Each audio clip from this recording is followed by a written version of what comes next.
And I really want to welcome everyone today. I want to especially welcome the families and friends and the faculty and the students that have come today to support us in this wonderful celebration. This is the most exciting day of the year. It really is terrific. But especially, I would like to welcome the class of 2018.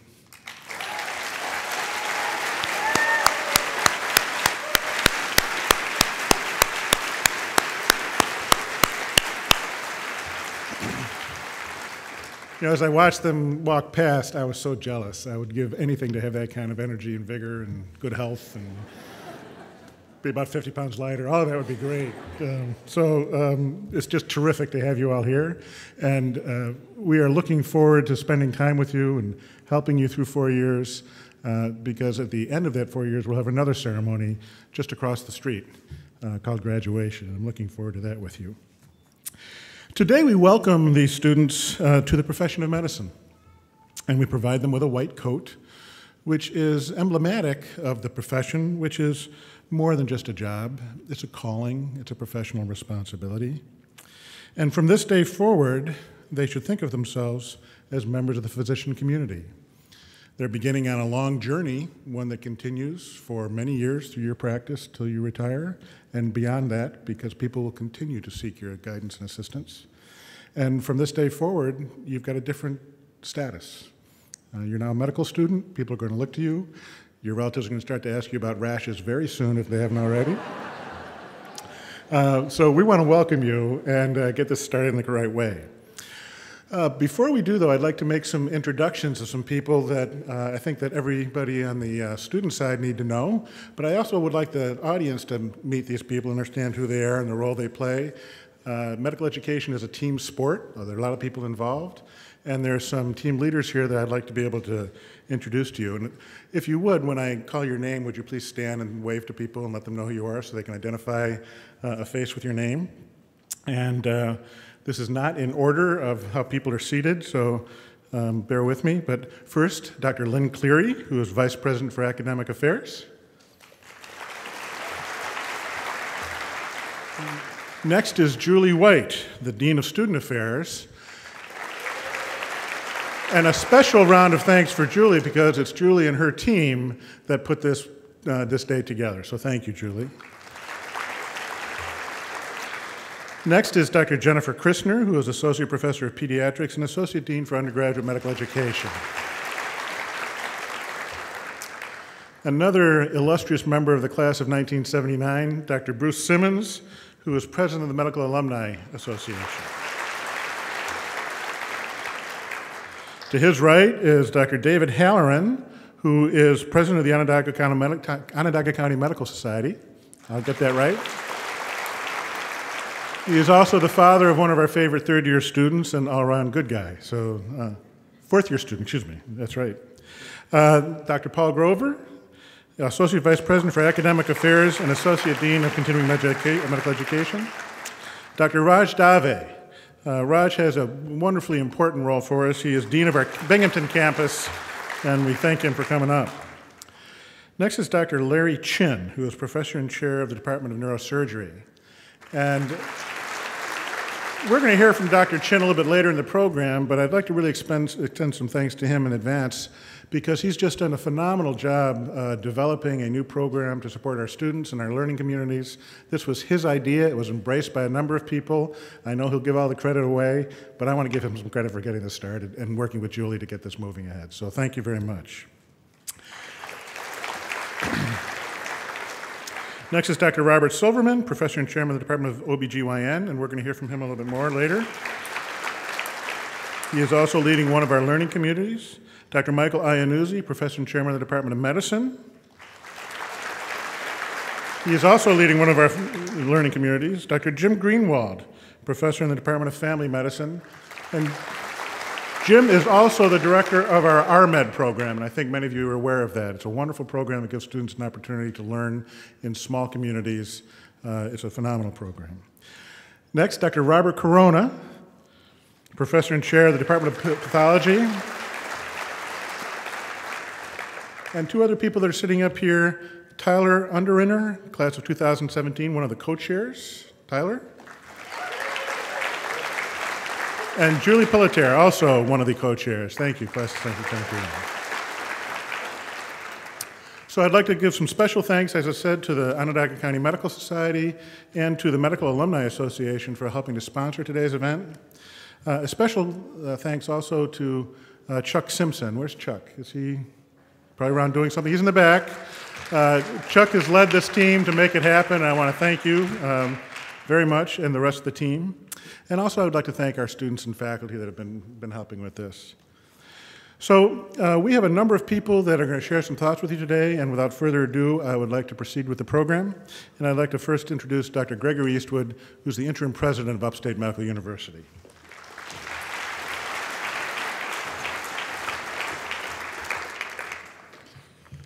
So it's really nice to see so many of you here, so of course students and families and so on. Medicine has changed a lot over the past several decades. It used to be that the dean would welcome the class and he would say, look to the left of you, look to the right of you. One of you is not going to be here in 4 years. Those days are past, thank goodness. We have selected each of you with the prospect of full success, and we expect everyone to graduate, and we will give you all the support we can to make that happen. But there have been other changes in the demography of students. Friendships are formed, and sometimes more than friendships. And so now the dean might say, look to the left of you, look to the right of you. You may be married to that person in 4 years. We'll let that sink in a little bit. And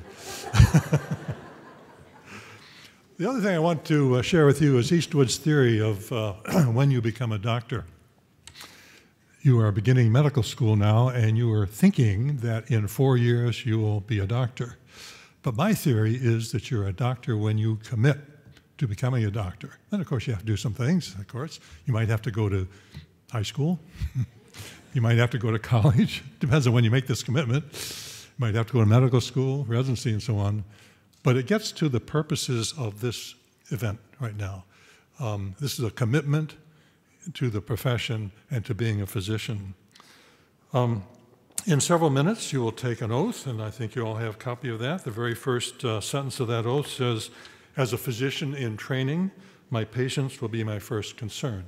This is a fundamental, I say, the fundamental principle in medicine.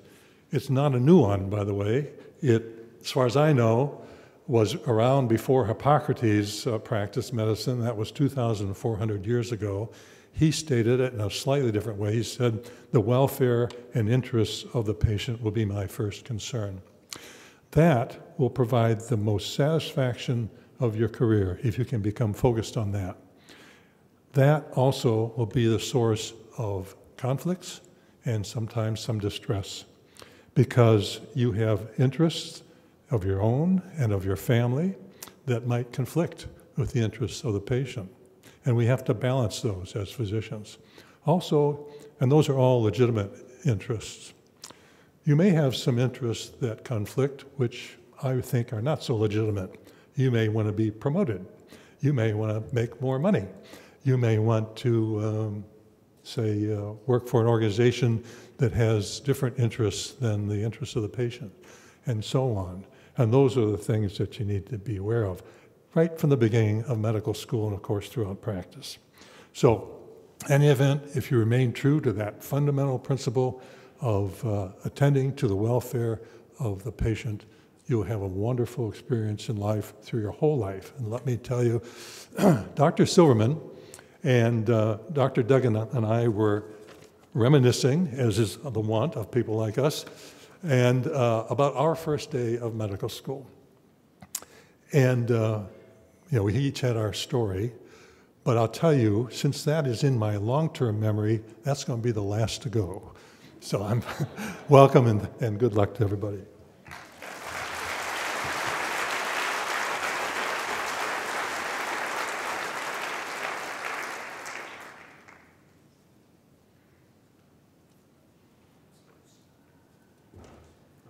Well, this all brings back some fond memories. I don't quite remember my first day of medical school. It was all a blur to me. But what I'm doing here today is representing the Upstate Medical Alumni Foundation. So welcome. And it's truly an honor to be able to represent the Upstate Medical Alumni Foundation and welcome the class of 2018, and to say hello to friends and family of our newest students here. You should always remember this as your first step in medicine. It's something that I didn't have when I started out in medical school, and perhaps if I did, I would have remembered it fondly, as you will. Over the next 4 years, you'll have a lot to learn, and at sometimes it will be a challenge, and I believe that you probably have to learn more than I had to learn when I was a medical student, but you'll have a lot of help. And so, you know, the curriculum now, and I'm kind of venturing into territory that perhaps I shouldn't, but I know the curriculum now is so much better than it was when I was here. It's integrated, and there's a real reason why you're studying certain things, and you know that right from the beginning. So that really helps. It makes it more meaningful, makes it manageable, and it makes it enjoyable. But as you go through this, there'll be a number of resources that you'll have available to you. And one of those things will be the Upstate Medical Alumni Foundation.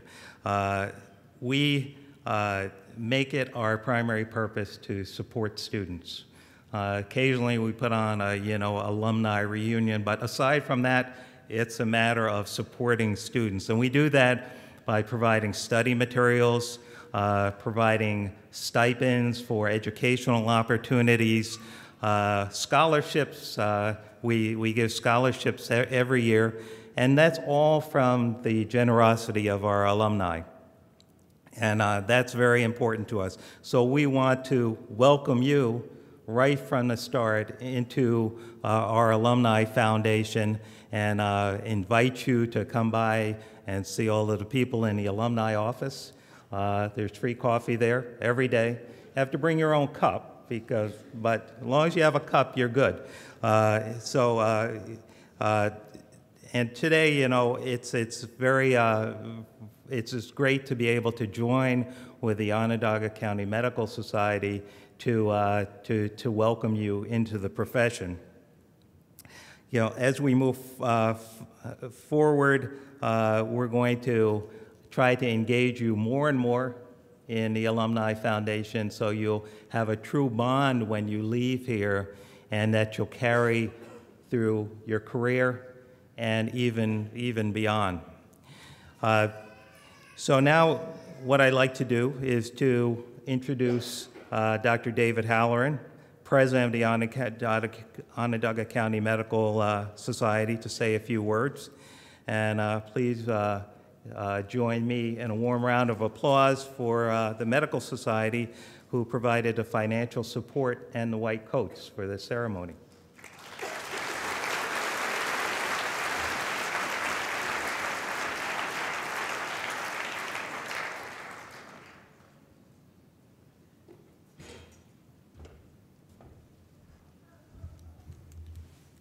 Good afternoon. I was told I had, 20 to 30 minutes? Is that it, David? Excuse me, I left my white coat at home, so this will have to do. Just a couple of words and a little different perspective from a medical society point of view. First of all, congratulations, class of 2018. Well done.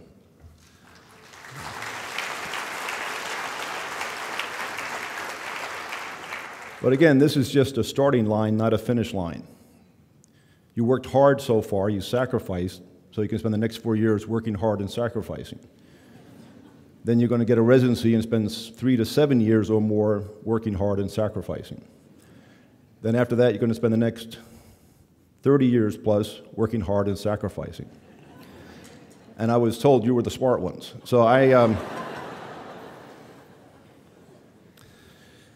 to follow up with what Dr. Eastwood said about patients first, that is key. And I've always wondered what makes a doctor a doctor. Some of it's the 4 years you'll be experiencing soon, but that's not it. Because if you just did this and nothing else, you'd be a smart person, you could be a teacher, you'd be learned men and women, but you wouldn't be a doctor, because what's missing is the patient. And it's this doctor-patient relationship which is sacred and which really makes you a doctor. Because if you don't have a patient, what are you? And I think this relationship, from a medical society point of view, is under attack by lots of different sources. Government, insurance companies, other people that want to play doctor. But remember, you will actually be doctors. And I think it's worthy to note that the Onondaga County Medical Society is sponsoring this white coat ceremony. And this is, I think, the 4th year we are doing it instead of an insurance company. And I think it's a sign of your colleagues welcoming you along to your profession. And I think it's key, and actually even paramount, that as you go through, and you'll be busy and won't have a lot of time to think about some of what I'm going to say, but advocacy. Advocacy is doctors working together in one voice. And it's important. Don't belittle the fact that, oh, it's below me to contribute, to get involved in societies. It's not. The expression of getting doctors to work together, they say it's like herding cats. Well, I can tell you, after a year of doing this, it's really an insult to cats. It's very difficult. But in your free time, think about that. It's not trivial, because by supporting your profession, you'll be protecting your patient. You'll be protecting that bond that you're all going to have with everyone you meet from here on out. And to quote a friend of mine, he says that we're all going to be patients at some point in time, so learn a lot, okay? And I wish you good luck, and we'll see you around the campus. Take care.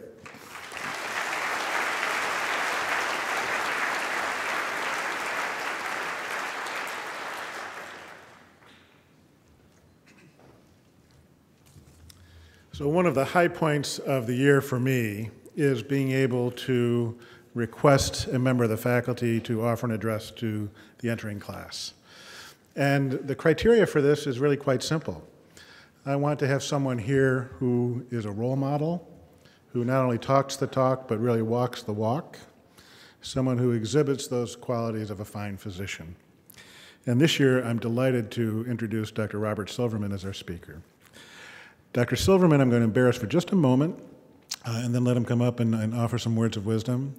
But Rob is the chairman of the Department of OBGYN, and for over 20 years now, he has been director of the Maternal Fetal Medicine Program.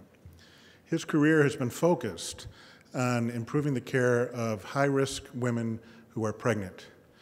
And through his efforts, he and his team have saved countless lives of women and children. And he has gone beyond just the patient-physician relationship, the individual relationship, to do something even more important, and that is to work on regional systems of care and improvement that allow him to leverage and amplify the things that he knows and can teach and can share, which has a huge impact on all of Central New York. Going even further, he's taken on the toughest job in the world in this regard. He is actually trying to improve the care of women in Sierra Leone, which has the highest risk of maternal and fetal death in the world. And he tries to do this all from his office just down the street. So without further ado, I'd like to introduce Dr. Robert Silverman, our speaker this year.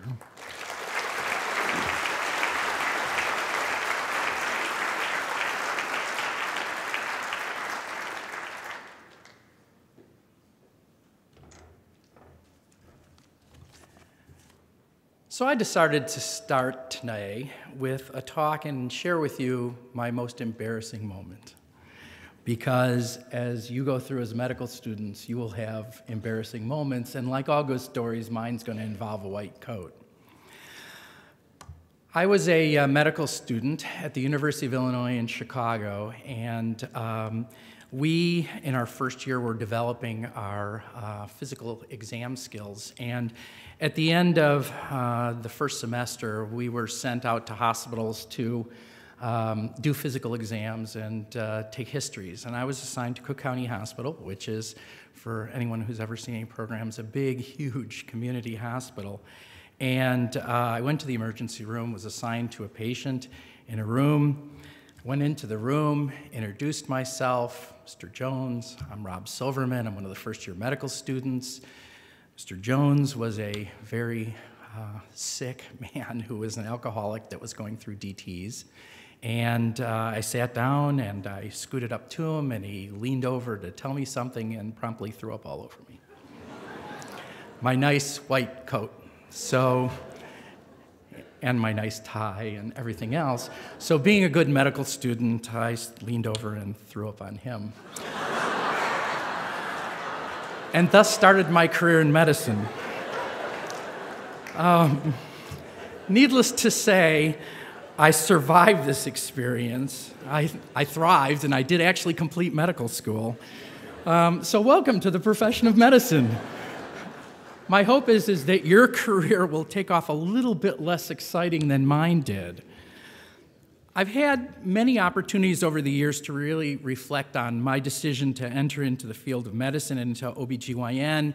I've had the opportunity to think about medical school, residency, and fellowship in high-risk OB.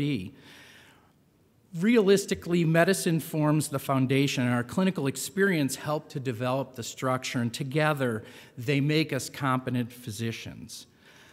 You've worked hard to be here. Enjoy medical school. It's actually exciting, and as everyone told you before, many of the relationships that you form with your classmates are going to be lifelong, and they're really deeply rooted into the bedrock of the common experiences that you're going to have over the next 4 years.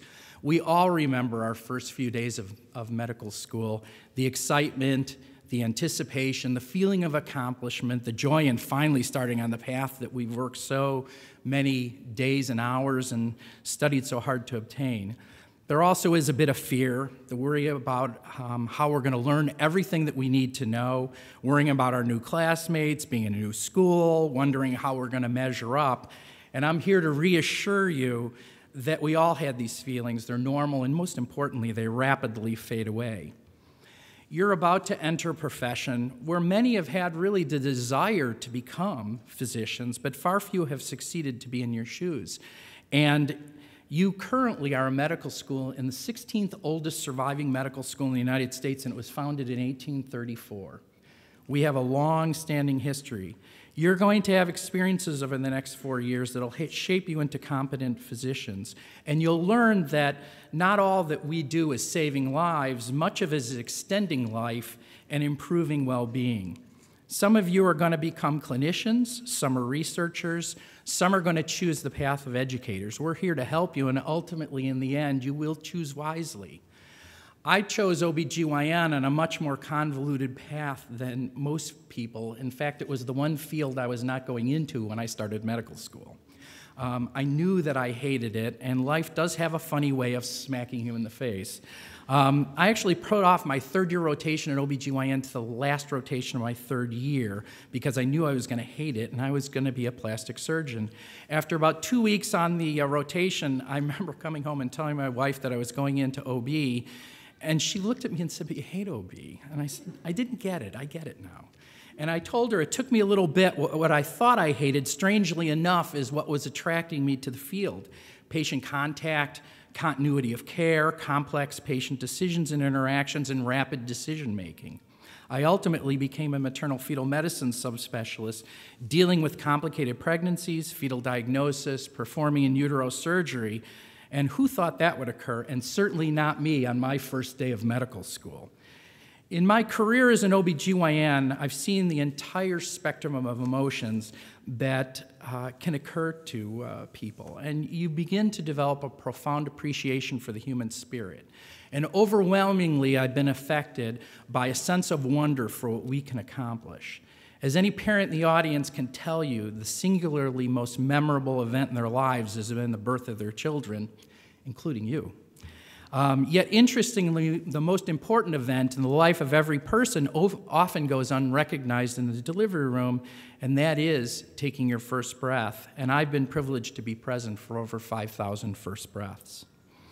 I've seen incredible things in my 27 years of practice. I've seen joy, laughter, and situations afterwards that I truly can only describe as miracles. I wake up every morning excited to go to work and to see patients, although I have to admit, not so much with the paperwork.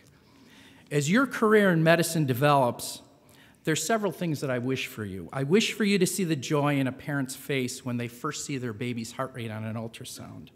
And I wish for you to see the tears of wonder when a baby is born and you hear their first cry. I wish for you to have the satisfaction and feeling of accomplishment in performing a complex procedure or making a tough diagnosis or saving a life. I wish for you to see the determination and drive of a patient that's been given a serious diagnosis and see them rise above their fears and tackle what needs to be done. I wish for you to see that death is inevitable and that a life well lived is a life well spent and there is a time to let go. I wish for you to see the human spirit and reach the understanding that anything is possible as long as we work and strive to meet our goals. And finally, I wish overwhelmingly that you find the excitement and wonder that I've experienced in my career in medicine. Keep humor in your life. Remember that 20 seconds of hard laughter gives your heart the same workout as 3 minutes of hard rowing. Personally, I'd rather laugh with friends than sweat on a machine. Welcome to Upstate Medical University. Welcome to the profession of medicine. And welcome to the most challenging, life-altering, and satisfaction-attaining profession that exists. Thank you.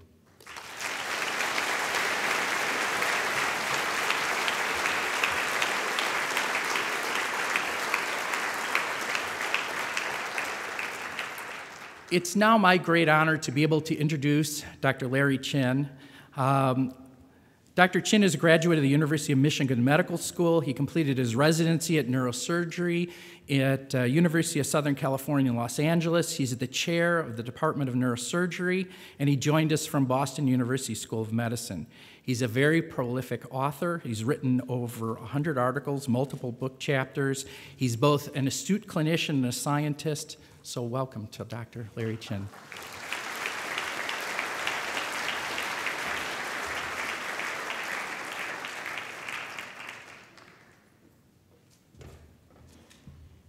All right. Welcome, Class 2018 and families.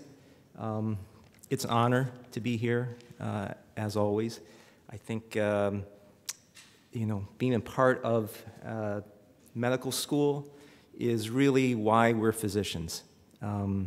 This is kind of our lifeblood, working with the young people. And so every day I have to say I'm grateful for that opportunity.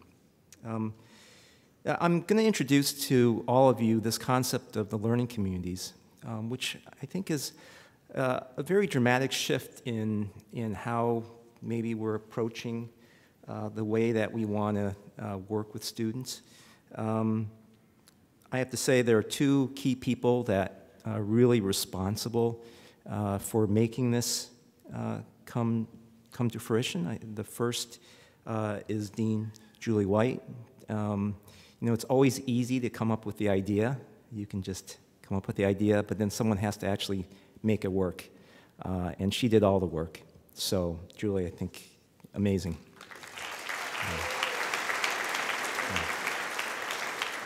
And the other is Dean Duggan, who I think listened to a crazy idea and thought, it's not completely crazy, and had the courage to say, go for it.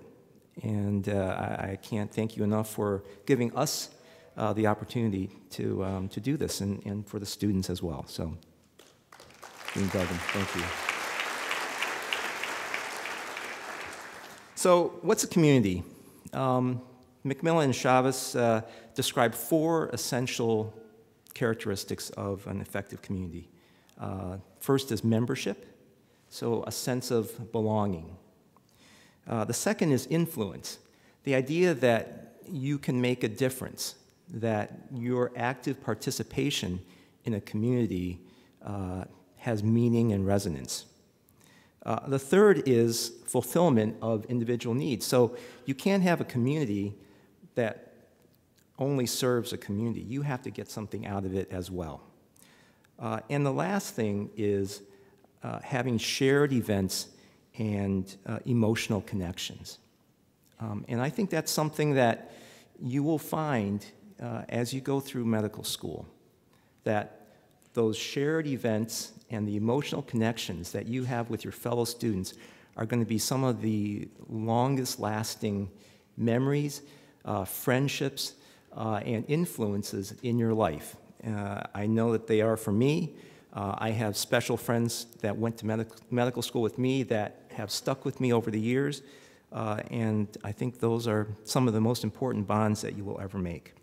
So how did we go about deciding, naming them after the Finger Lakes and all of these kinds of things?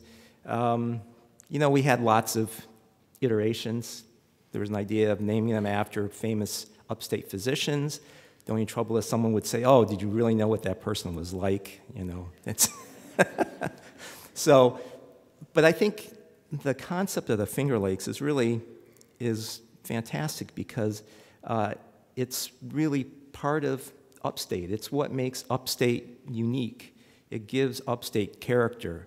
It has provided the resources and the jobs and the recreation for this area. And I think the other thing that's neat about the Finger Lakes is that they're all kind of different, right? And so you've got some individuality. And my co-chair, Dave Padalino, gave me some of this information. But so Onondaga means the chosen spot, all right? And Rob Silverman, who's the head of Onondaga, can't choose a better person to lead the program. And I think you guys are going to have a lot of fun. Seneca, great hill place. It's the largest and the deepest lake in New York. And actually, that's within the confines of the state of New York. It's the deepest lake. And you have the most deep and, and I won't say large because he's been on a diet, and I noticed he's lost a lot of weight. But Mike Iannuzzi is gonna lead Seneca. Keuka, the most unusual lake, Y-shaped, right? Means lake with an elbow, and led by Dr. Epling, and I think we're certainly going to see that this is probably going to be the most unusual community. So I'm expecting a lot of weird stuff from you guys, but with a lot of character. Cayuga, that's mine. People of the Great Swamp, yes. I'll just say right now that Cayuga obviously is the best. I don't know why, but no, it's going to be fun and an honor. And lastly, Skaneateles, the long lake. That's the cleanest lake, I understand, right? Syracuse uses it for water.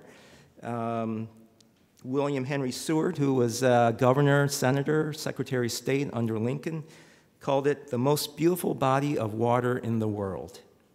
So clearly, this is going to be the Hollywood community, led by Dr. Corona, who is absolutely, look at him, he's Hollywood all the way.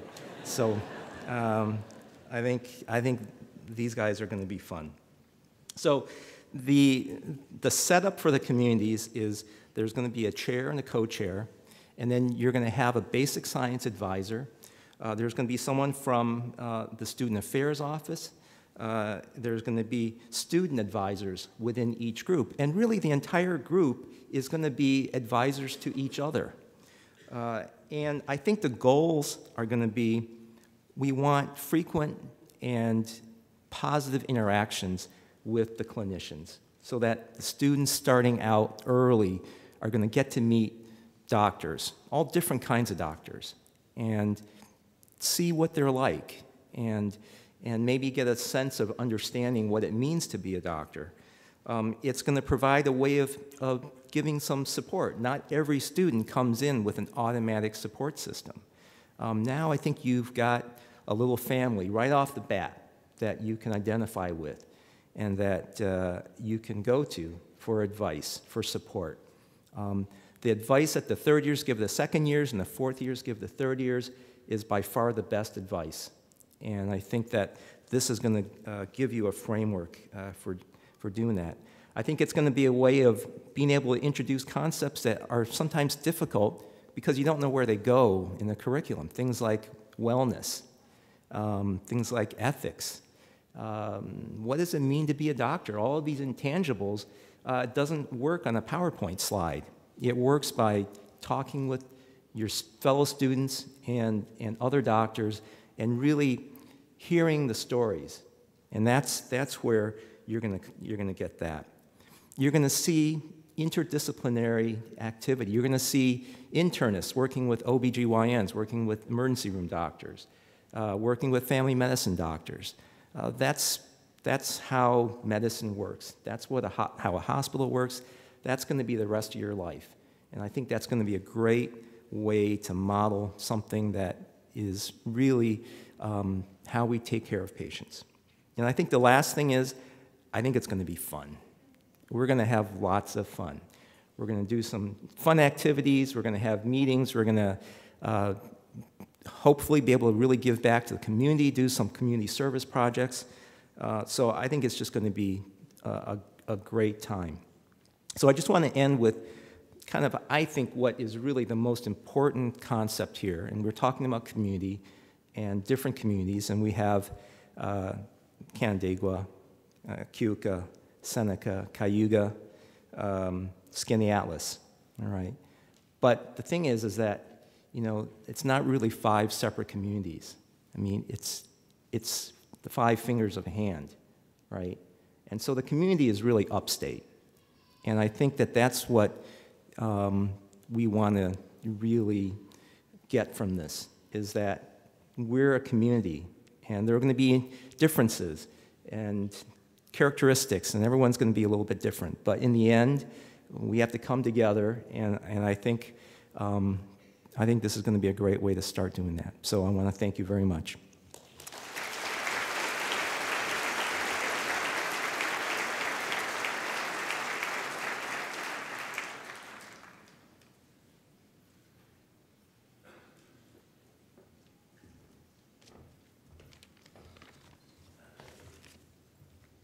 Good afternoon, family, friends, faculty, staff, and students. My name is Tyler Underreiner. And I'm Julie Pelletier. We are second-year medical students at Upstate and the student co-chairs of the White Coat Ceremony. Today is a very important day for all of you. It was for me, and I think it was for everyone that came before us.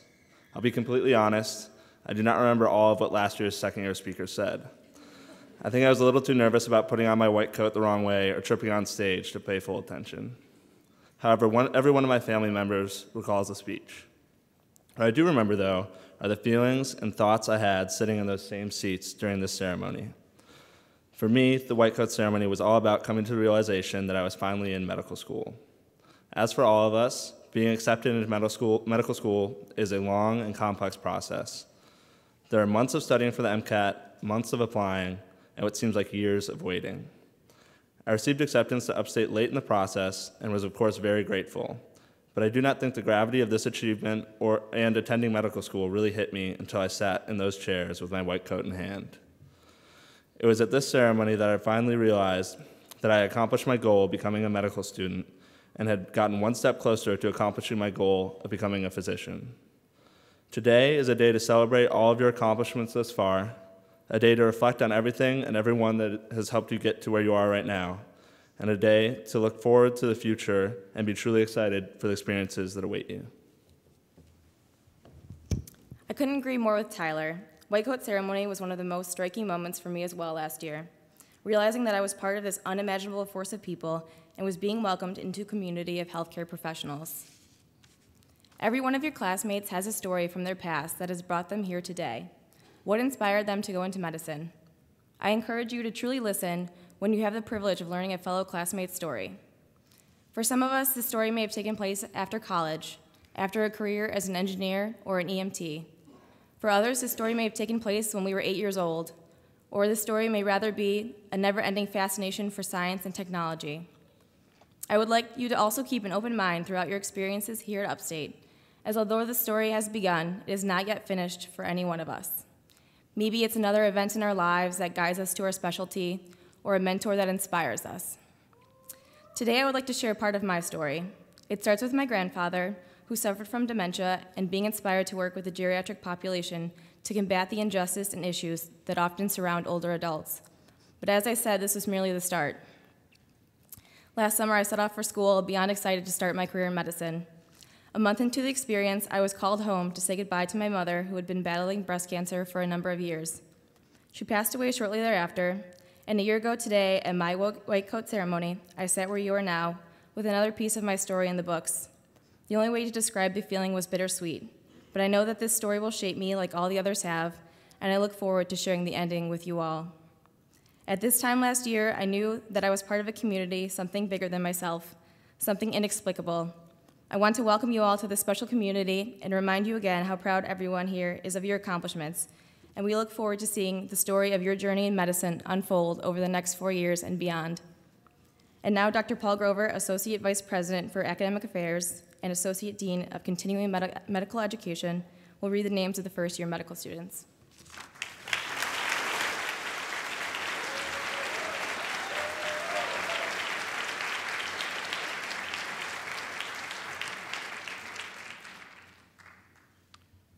Good afternoon. The class of 2018 will be inducted into the field of medicine and coded according to their learning community. The students in each learning community will be coded by the chair of their learning community and a student advisor from the class of 2017. It's a big room, so there's going to be a while for them to get over here, but please don't hurry.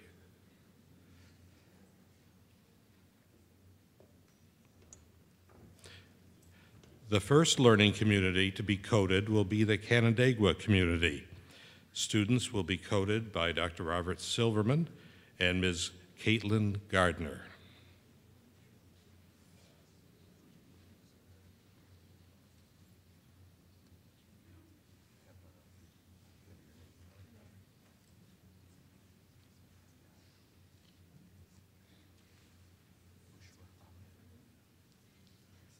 Bushra Ahmed.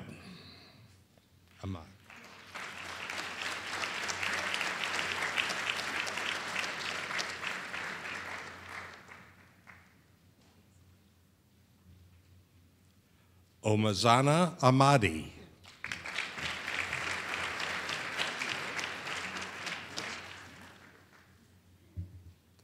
Timothy Bussert.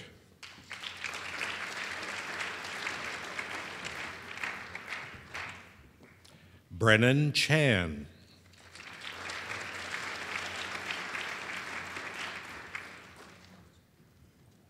Hannah Charland.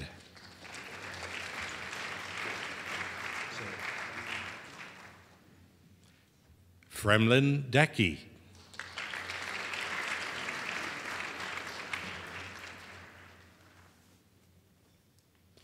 Benjamin Depot.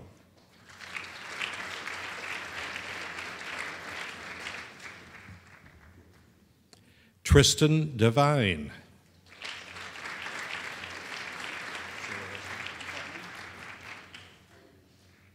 Gregory Faunen.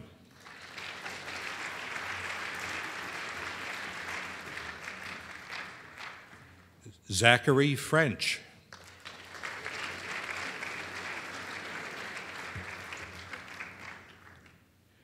Jordana Gilman.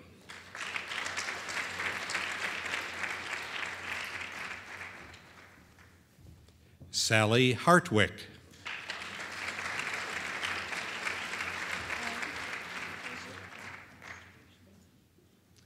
Imran Javid.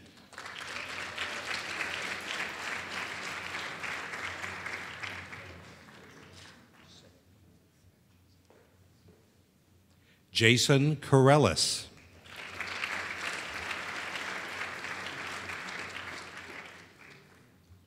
Jonathan Lee.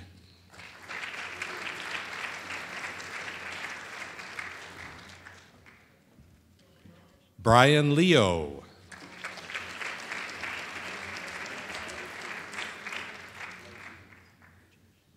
John Lofries.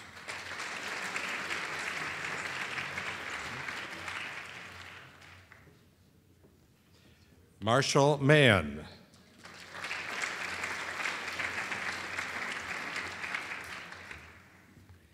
Hannah Marmer.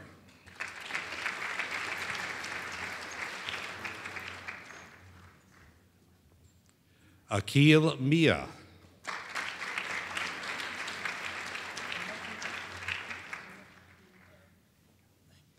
Monique Monita.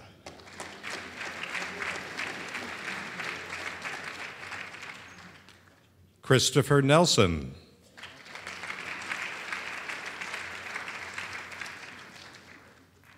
Alyssa Olson.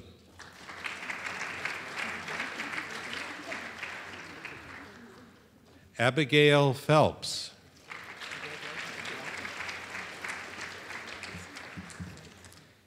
Mary Powers.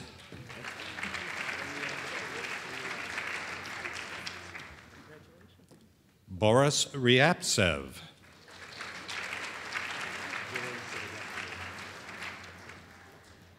Dylan Segagatur.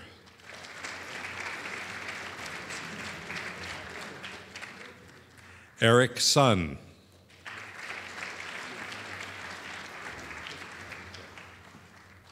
Ian S. Taylor.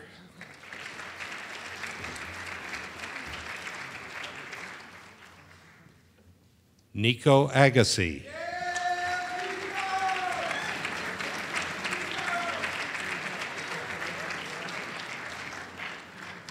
Nicole Zengi.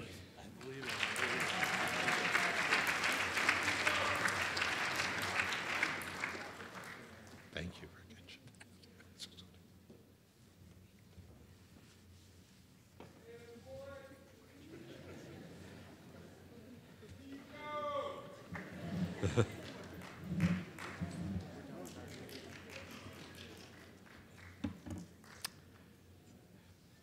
Thank you, Canandaigua community.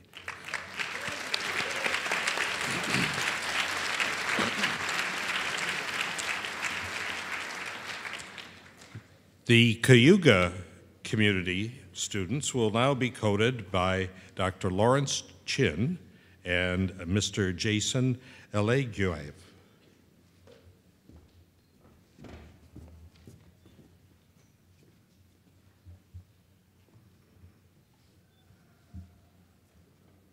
The first student in the Cayuga community is Shivani Agarwal.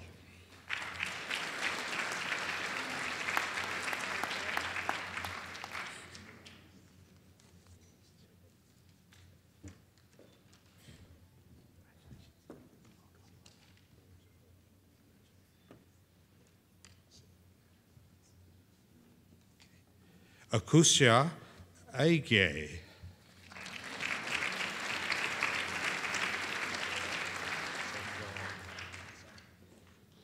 Sengal Alazar.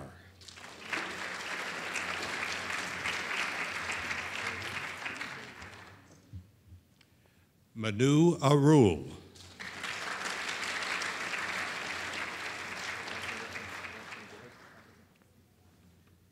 Michelle Bernstein.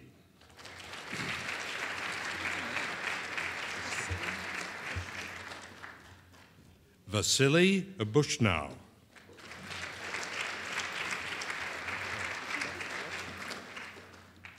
Hannah Carroll.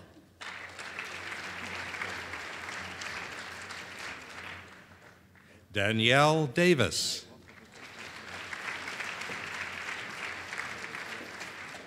Kathleen Donovan.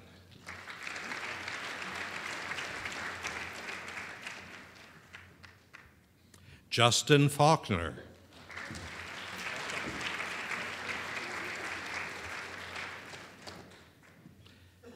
Allison Hall.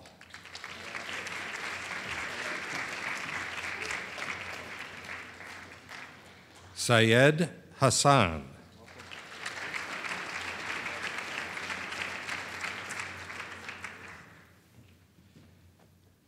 Gabriela Izo.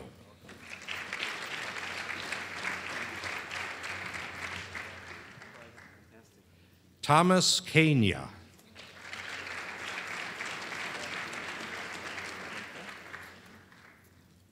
Assad Khan.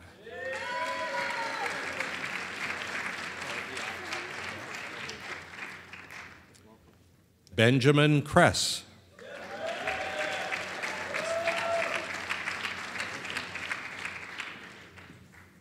Michael Cooker.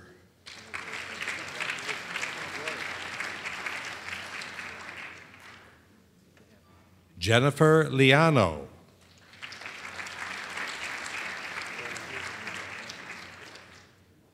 Jodhvir Mangat.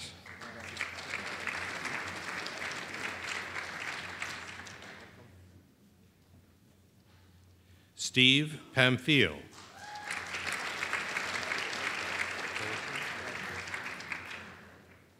Daniel Polson.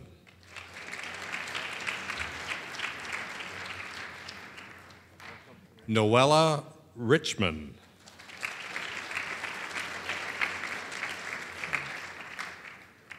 Joshua Rim.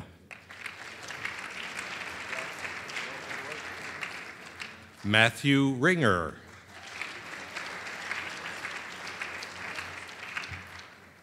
Alex Ronis.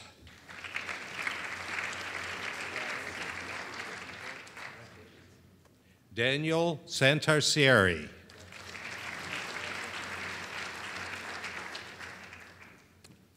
Glenn Stewart.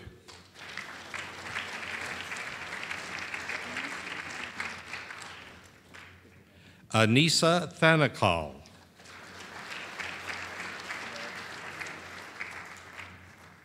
Emily Wanamaker.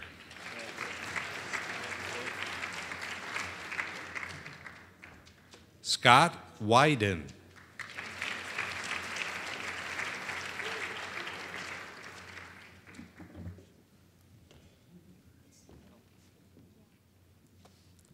Welcome to the Cayuga community.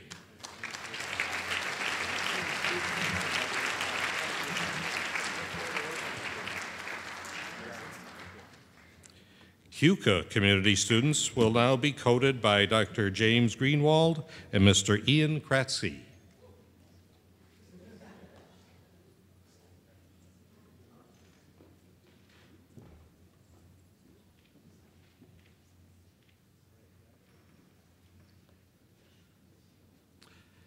Larissa Assam.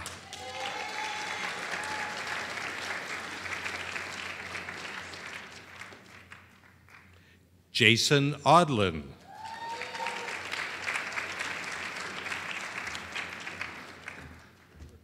Matthew Bradley.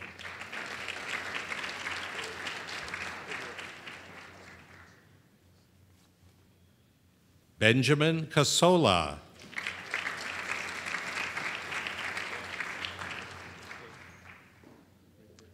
Cherry Chahal.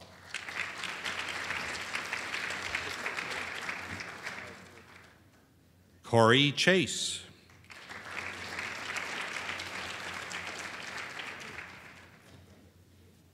Joseph Chin.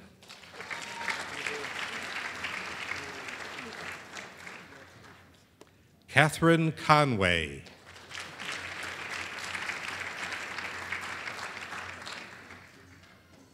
Adam Custer.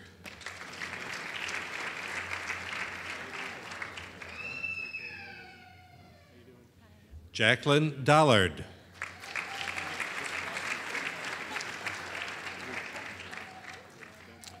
Luke Dombert.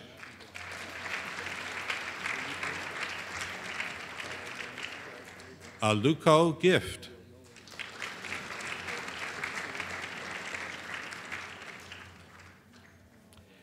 Julie Henderson.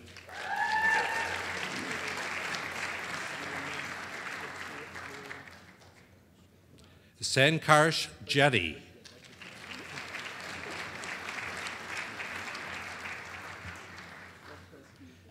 Anthony Kashu.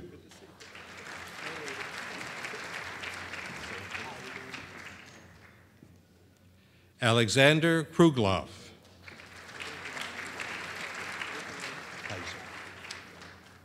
Valerie Kaiser.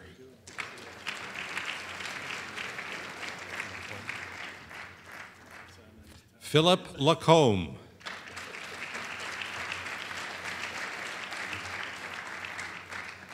Nicole Lee. Guanchin Lee. Shujin Liu.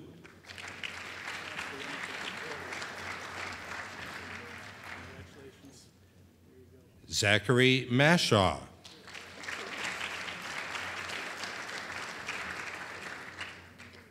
Caitlin McGregor.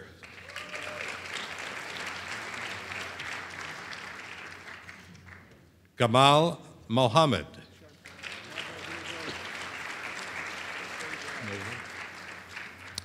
William Nolan.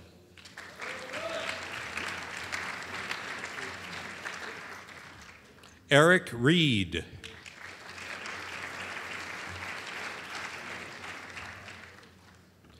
Taylor Remillard.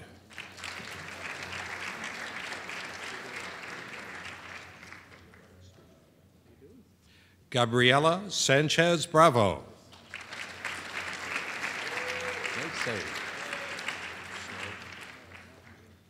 Mary Sloan.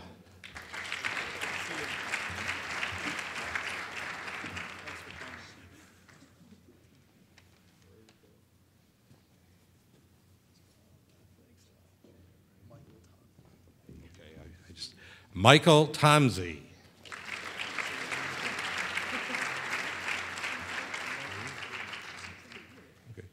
Ming Wu.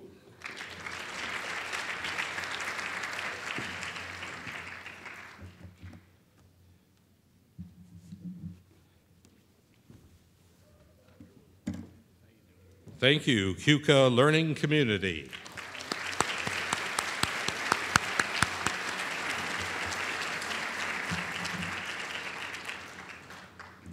The Seneca Learning Community students will now be coded by Dr. Michael Iannuzzi and Mr. Deepak Vellabhani.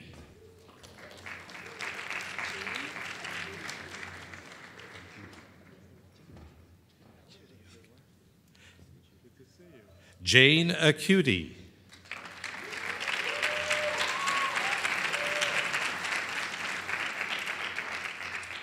Michael Bevona.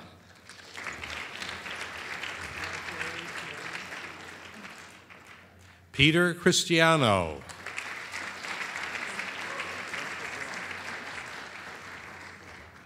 Alyssa Cortez.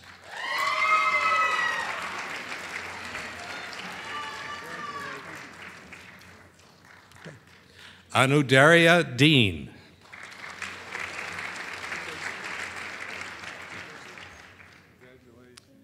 Michael DeCourcy.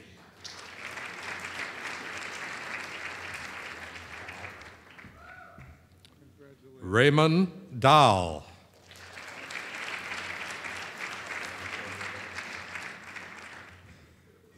Alexander Edelstein.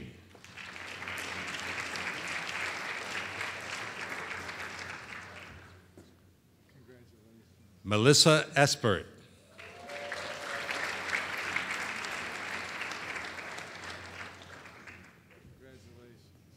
Victoria Fairchild.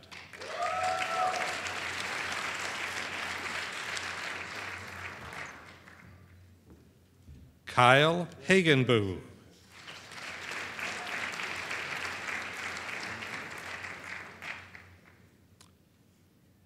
Emily Hensler.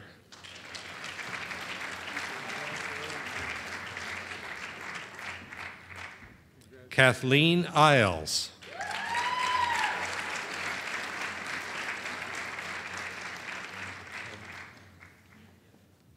Wayne Kang.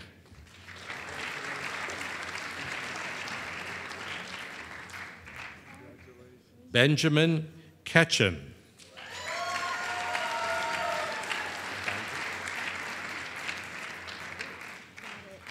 Tessa LaBounty.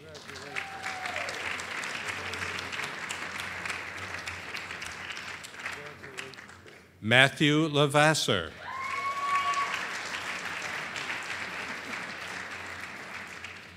Hua Lee.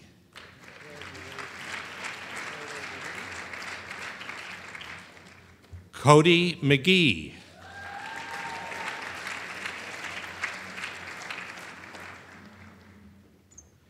Mehek Mehta.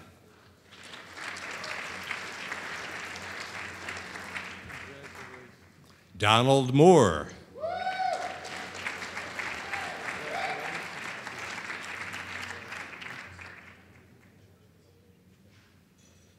Demetrio Munez.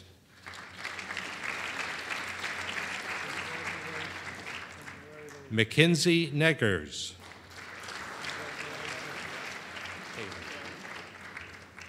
Alexander Paley.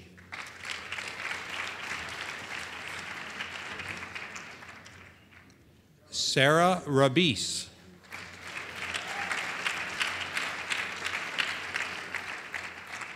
Robert Reynolds.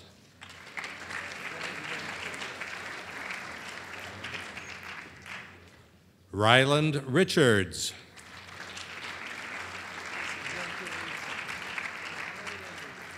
Mark Seligson.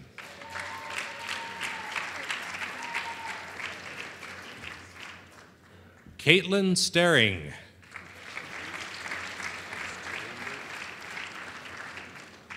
Alex Trollenberg.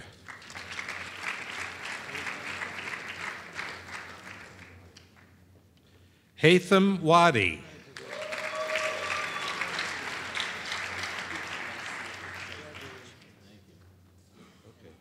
Sunjing Zhang.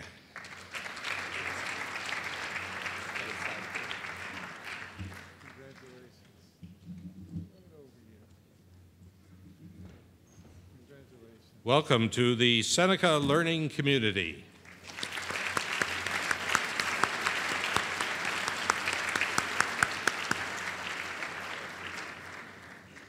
Our fifth learning community, the Skinny Atlas community, will now be coded by Dr. Robert Corona and Ms.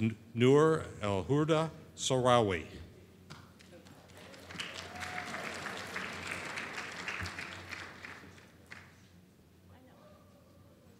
Kyle Alpha.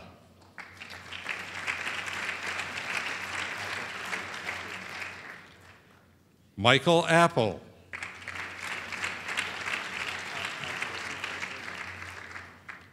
Peter Congelosi.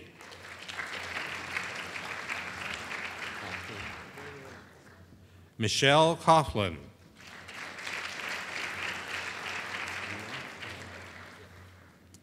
Liam Coyne.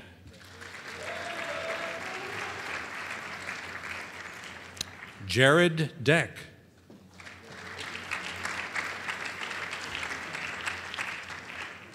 Dana Giandrea.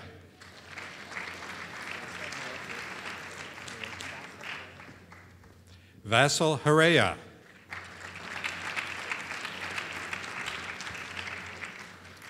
Nick Wang.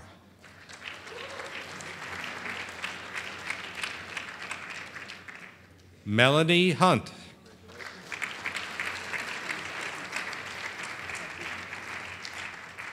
Thomas Kartika.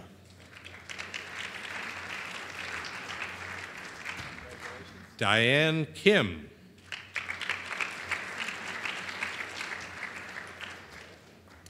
Samantha Lacroix.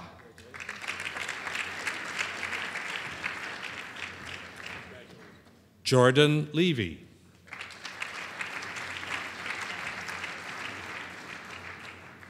Christine Lee.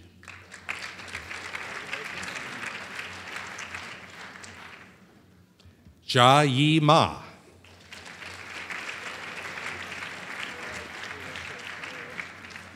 Max McBarb.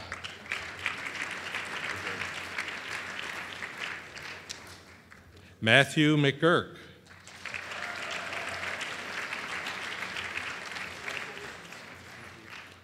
Ronald Miller.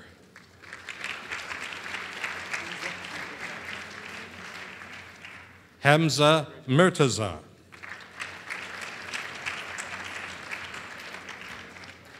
Laura Nicholas.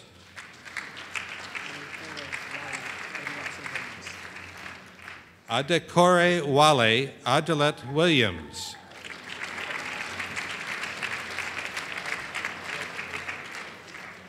Evan Parker.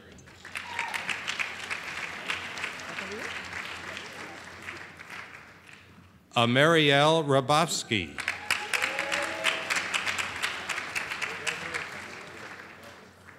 Gabrielle Ritaccio.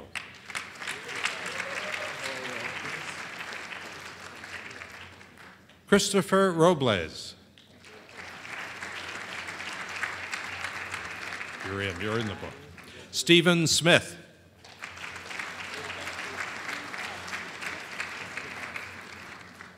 Rebecca Steinke. Frederick Varone.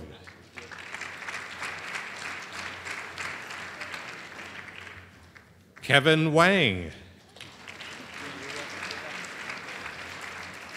Justin Zhao.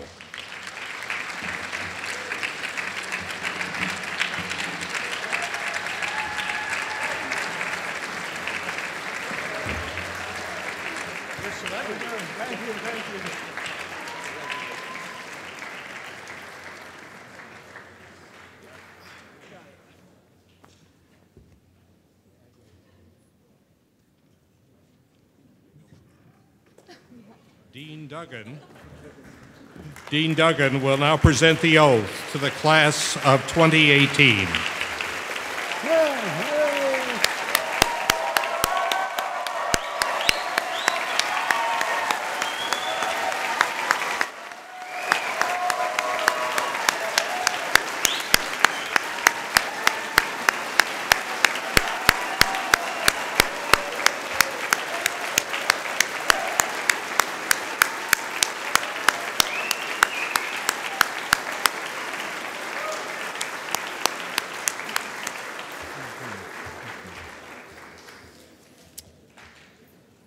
Well, class of 2018, welcome to the profession of medicine. We're delighted to have you with us.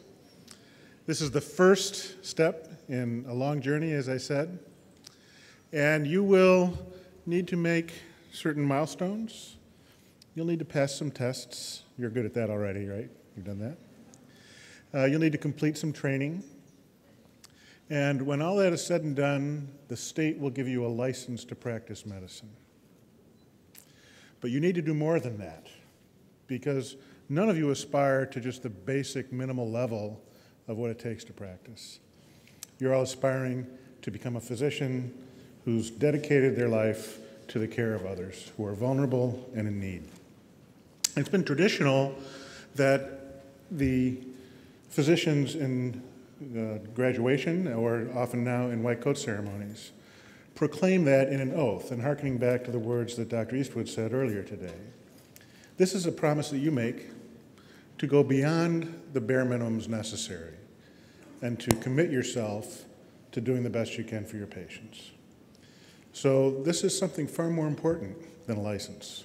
This is a promise to yourself and to your colleagues in front of your families and friends that that's the level of commitment that you have. So I would like to ask you to join me today, and please rise. I think you all have the physician's oath. And please repeat with me as we go through this. Are you ready? Okay. As a physician in training, let's try this again on the downbeat, okay? As a physician in training, my patients will be my first concern. I will strengthen myself with the knowledge and compassion to care for them. I will acknowledge my limits, seeking help when needed. I will be gracious to my teachers and colleagues. At all times, I will never see in the patient anything but a fellow creature in need. At all times, I will never see in the patient anything but a fellow creature in need. This oath I take freely upon my honor. This oath I take freely upon my honor. Thank you very much.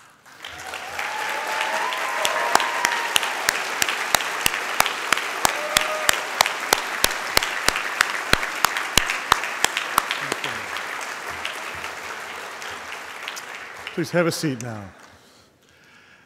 Well, that really concludes our ceremony. How can I say anything more important than what you've just heard? I want to thank those people that spoke today. I think the messages were clear and appropriate, and I hope that you all can remember this day 35 years hence and that you have every success as you go through medical school and beyond. I would like to, again, thank the people that sponsored this, the Onondaga County Medical Society and the Medical Alumni Association. And I would like to invite everyone upstairs to the Gallagher Hall for a reception, which they have sponsored, that will immediately follow. And in case you haven't gotten enough pictures already, there will be complimentary family photos available to be taken in the ballroom atrium. So thank you very much for coming. You've all got an awful lot to be proud of. The class of 2018.